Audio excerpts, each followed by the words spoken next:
গত 3 মাস আগে থেকেই সে অসুস্থ ফিল করতেছিল। আমরা কুমিল্লাতে কয়েকটা হাসপাতালে দেখাইছি, বিভিন্ন চেক আপ করাইছি, করানোর পরে তার মানে হার্টের মধ্যে ক্যান্সার জীবাণু পাওয়া গেছে রিপোর্ট অনুযায়ী। সেই অনুযায়ী আমরা ঢাকা ক্যান্সার হাসপাতালে গিয়েছি, ওখানে অলরেডি ডাক্তার দেখাইছি, আমরা একটা সহযোগী ডাক্তার পেয়েছি, ওনার মাধ্যমে ডাক্তার দেখাইছি এবং ওখানে একটা কিমো দিয়েছি।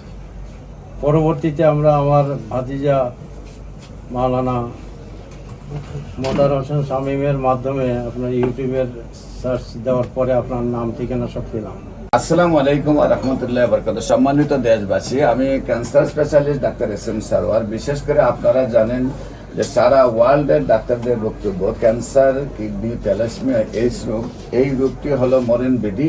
চিকিৎসায় লাগে প্রতি মাসে কয়েক লক্ষ টাকা এবং এক সময় রোগীও মারা যায় এবং পরিবারটা অর্থনৈতিকভাবে ধ্বংস হয়ে যায়। বিশেষ করে আমি বলবো যে একসময় আমরা বলেছিলাম যক্কা হলে রক্ষা নেই, একসময় আমরা বলছি টাইফয়েড হলে কোনো না কোনো অঙ্গ চলে যাবে, একসময় বসন্ত হলে সমস্ত শরীর পচে যেত, এমনকি মানুষকে বাড়ির বাহির করা হতো। এবং আমাদের একজন নবীকেও বসন্ত রোগের জন্য তাকে পাহাড়ে নিয়ে রাখা হয়েছিল।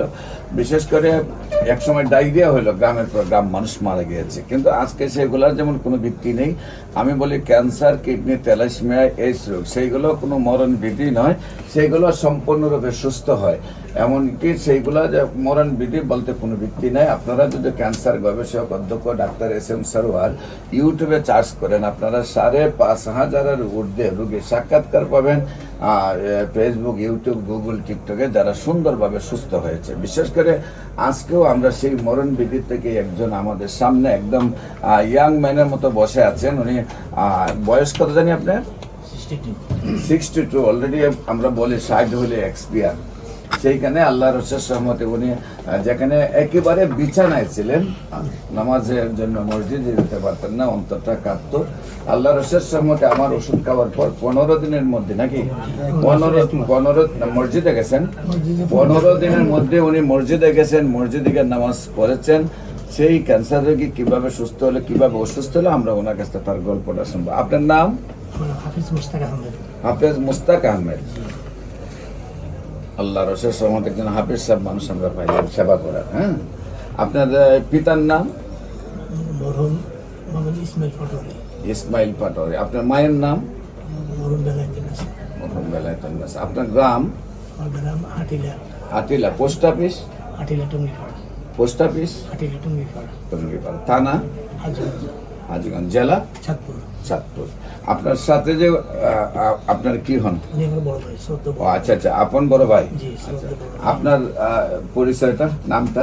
আমার নাম বিল্লাল হোসেন পাটোয়ারি। বিল্লাল হোসেন পাটোয়ারি। আমি ঢাকাতেই থাকি, নওয়াবপুরে ব্যবসা। আচ্ছা আচ্ছা, আপনি নওয়াবপুরে আছেন। আপনার বাসাও ঢাকাতেই? বাসা ঢাকাতে। আচ্ছা, আপনার ভাইয়ের কিভাবে অসুস্থ হয়েছিলেন, কিভাবে আমার কাছে আসলেন, কিভাবে সুস্থ হলেন একটু? গত 3 মাস আগে থেকেই সে অসুস্থ ফিল করতেছিল। আমরা কুমিল্লাতে কয়েকটা হাসপাতালে দেখাইছি, বিভিন্ন চেক আপ করাইছি, করানোর পরে তার মানে হার্টের মধ্যে ক্যান্সার জীবাণু পাওয়া গেছে রিপোর্ট অনুযায়ী। সেই অনুযায়ী আমরা ঢাকা ক্যান্সার হাসপাতালে গিয়েছি, ওখানে অলরেডি ডাক্তার দেখাইছি, আমরা একটা সহযোগী ডাক্তার পেয়েছি, ওনার মাধ্যমে ডাক্তার দেখাইছি এবং ওখানে একটা কিমো দিয়েছি। পরবর্তীতে আমরা আমার ভাতিজা মাওলানা মোদার হোসেন শামীমের মাধ্যমে আপনার ইউটিউবের সার্চ দেওয়ার পরে আপনার নাম ঠিকানা সব পেলাম। পাওয়ার পরে আমাদের গ্রামেরই একটা রুগী আপনার এখানে চিকিৎসা হয়েছে, কেউ আমাদের পরিচিত, তার সাথে ডিসকাশন করছি, আলাপ আলোচনা করছি, করার পরে সে আমাদেরকে বললো যে হ্যাঁ, তার একটা নাতি, বয়স 8 বছর, সে আপনার এখানে চিকিৎসা হয়ে এখন আগের চেয়ে অনেক ভালো আছে। এবং হ্যাঁ, না আমাদের গ্রামেরই হাটিলা।